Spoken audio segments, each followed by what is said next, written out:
В сегодняшнем видео мы расскажем о оскорблении Ксении Собчак Таджикистана и нашего народа. Досмотрите это видео до конца, и вы узнаете, какой исход в этой ситуации.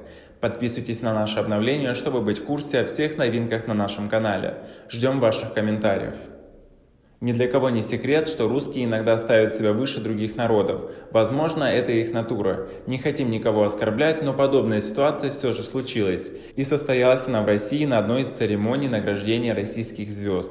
Иван начал церемонию с рэп-монолога, в ходе которого высмеял светскую жизнь. Ответ Собчак, которая представителька гнойная, не заставил себя ждать.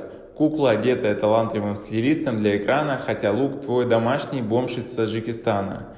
Парировала Собчак в словесной перепалке с Ургантом. Давайте посмотрим, как это было.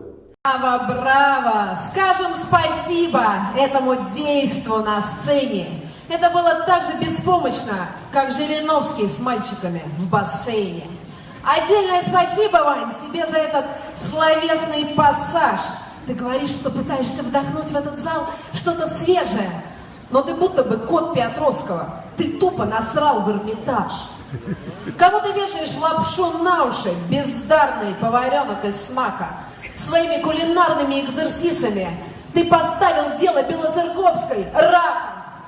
Каждый вечер зрители канала Первого выворачивает от твоего смеха нервного. 5 лет подряд мозолишь глаз. Телевизоры плавятся своими шутками. Насилуешь нас, как Робинзон, пятницу. Кукла, одетая талантливым стилистом для экрана, хотя лук твой домашний, бомж из Таджикистана. Учитывая, что на вручении этой премии был весь бомонд России, можно считать, что это было публичное унижение. Пользователей таджикского сегмента соцсетей возмутила такая шутка, некоторые потребовали публичных извинений Собчак перед таджикским народом. Согласны ли вы с таким требованием? Свои ответы пишите нам в комментарии под этим видео. Сама российская теледива пока никак не прокомментировала реакцию таджикской публики.